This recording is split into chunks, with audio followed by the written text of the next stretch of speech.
All right, this one was a little tricky. This was a tricky one, but you know you can still get to the you still get there, especially if you use all your tools, including your graphing calculator. First question: divide by zero. I know I can't do it. So when does this make me divide by zero? So I'm going to take that denominator, excuse me, and set it equal to zero. So I could use quadratic formula. I could factor it. That's a pretty easy one to factor. Things that multiply to 8 add to 6. 4 and 2. Yep. So x plus 4 times x plus 2 is 0. So that gives me negative 4 and negative 2. And the thing that I know is x cannot equal those things, right? Because when it does equal those, I'm dividing by 0. So x cannot equal those. That tells me where some vertical asymptotes are. And I'll just put them in. One's at negative 2, which is here. One's at negative 4, which is here. Next big question, what happens as x gets big positively? What happens as x gets big negatively? Great. So again, as that happens, those leading terms, this one and this one, dwarf everything else. So essentially, as x gets really big, this tends towards 2x over x squared. The x's divide 2 over x. So if x is really big, 2 over a million, 2 over a billion, this is getting closer and closer to 0. So I got a asymptote there. So now the question becomes, what does this look like? I could have something up here, could have something down in here. I could have like a quadratic in here, or a cubic, or maybe a quadratic in here. I'll have some slant out here, some slant out here. So I'm just going to refer to my graphing calculator for this. And I just actually already typed this one in. And your graphing calculator, you might have to mess around with the window setting a little bit to get it to look really good. But I can tell if I put these two graphs together, it's kind of down here and up here. It does some little weird hump thing, but it still looks like that.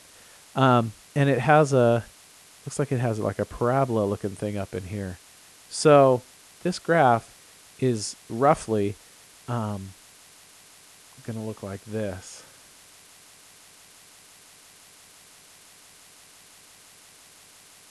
Roughly. Now I could be a little bit off about where things are at, but you know what? That is okay. And it actually, this is an interesting one. Like over here, what really happens is, and this isn't the course to go into a lot of detail on this, but you can see it on your graphing calculator. It actually does cross it, comes up above it, and then starts to cut down on it like that. That's okay. I'm not going to worry about that level of detail. If you had sketched what I originally sketched, you're in good shape. If you had trouble getting this to graph on your graphing calculator, the window setting that worked for me, hit that window button, right next to y equals. There's the y equals button, and then next to it is there's the window button. It actually says window on it. If you click it, you'll get these like x minimum. That means like what's the minimum value for the x-axis. X max, what's the maximum value for the x-axis. So I set this to -7, set this to 2. X scale, I just set that to 1. That means like it goes up by 1 each time. And then there's a y minimum and a y maximum setting as well. And that's, what's the lowest y that's displayed, what's the largest y that's displayed. I set this, the y minimum to -5, the y maximum to 7, and I put the y scale to 7, although you could fiddle around. That can be 1. 1's probably better. So anyways, if you had trouble getting that display, you can mess around with those, and it'll show it better. All right, so now, okay, we're gonna move on to the last big idea about asymptotes, and this is the tricky asymptote part, like it wasn't before, but it's the exact same ideas. the same, divide by 0. What happens as x gets big? So, sorry, I'm going to change that color.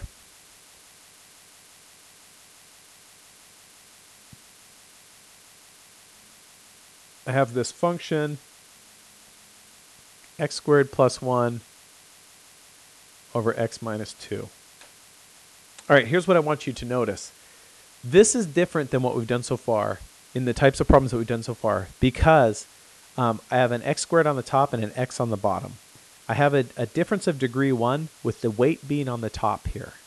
Now, it has to be in this this setting for you to get the weird type of asymptote that we're going to talk about. It's called a slant asymptote, and we'll talk about what it means in just a minute. So divide by 0. We'll do it that first. That's easy. Take that denominator. When does that equal 0? Add 2 to both sides when x is 2. So I know I have a slant asymptote. I'm sorry. I have a vertical asymptote. I have a vertical asymptote when x is 2. So far, so good. All right. And this whole, like, what happens as x gets big positively and negatively? Ugh, that's an ugly infinity. The negative sign's not so pretty either. So this does have a little sub-question, this step, which is it in the form, it's x to the n over x to the n minus 1. In other words, is this degree 1 more than that degree, right? 2 and then 1. Or this could be 3 and then squared or whatever. Off by 1, weight on the top, right? The heavier one is up top. If it is, then this is a candidate for what we call a slant asymptote. There are different types of asymptotes as well, but this is in this course the only one that we're going to talk about that's not vertical or horizontal. Notice that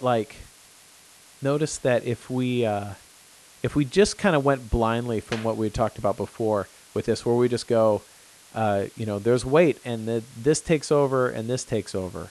So it would be the same as x squared over x. That reduces down to x. This is good. So if you get it so it reduces just down to x, you have to actually do the division to see where it goes towards. So let me show you how to do that. So if these are off by 1, what we're going to do is we're literally going to do that division. X squared plus 1 divided by x minus 2. So we could do long division. We have so much experience with synthetic division. Let's just use it. So remember when we do synthetic division, we take the 0 of the thing we're dividing by. So we're going to take 2, and we're going to put it into this x squared plus 1. And think of that x squared plus 1 as an x squared plus 0x plus 1. You need that placeholder. So I have 1x squared, I have 0 x's, and I have 1, 1. So do it. Bring it down, 1, multiply 2, add 2, multiply 4, add 5. So after we do this division, so we're actually doing this division, we have that remainder 5. We end up with x plus 2 plus 5, right, remainder of 5. The 5 is still being divided by the x minus 2. So here's what I think is very cool. Let x get really big here. This, right, just tends towards x getting really big, towards that line. This becomes a 0 as x gets really big. Like if x is 5 million, right? 5 divided by 5 million essentially. So what happens is, close to this 0, we have some kind of crazy local noise that goes on. But as x gets really big, it settles down and starts to become this line x plus 2. And this remainder part gets minimized down to a 0. So what we have here is what's called a slant asymptote. And all we have to do is graph the line x plus 2. So think about the line y equals x plus 2. It has a slope of 1, a y-intercept of 2. So it basically goes through the point 2, and it goes over 1, up 1, over 1, up 1, over 1, up 1. So what we end up with is a nice slant asymptote.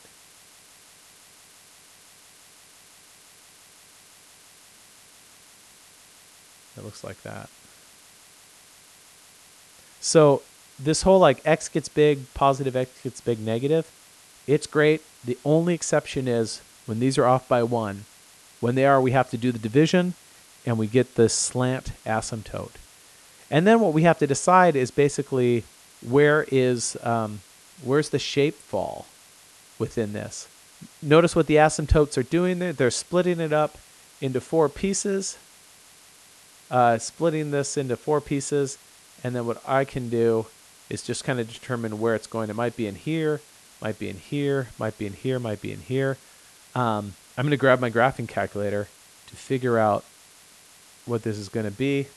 So let's see, it was x squared plus 1 divided by x minus 2. And I can graph that.